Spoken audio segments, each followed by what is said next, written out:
اللہ رب العزت نے انسان کو دنیا کے اندر بڑی تھوڑی دیر کے لیے بھیجا ہے۔ روزانہ زندگی کا ایک دن کم ہوتا جا رہا ہے، صبح ہوتی ہے، شام ہوتی ہے، زندگی یوں ہی تمام ہو جاتی ہے۔ حضرت نوح علیہ الصلوۃ والسلام کی عمر 1350 سال تھی، تو کسی نے پوچھا کہ آپ کی زندگی کیسے گزری؟ تو فرمانے لگے کہ ایسی ہے جیسے ایک کمرے کے 2 دروازے ہوں، اور ایک میں داخل ہوا دوسرے سے نکل گیا۔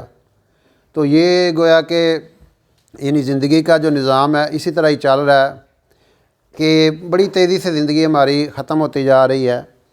اگر ہم اس زندگی کو قیمتی بنا لیں گے اور دنیا کے اعتبار سے بھی اعلیٰ بن جائے گا، ورنہ وقت نے گزر ہی جانا ہے۔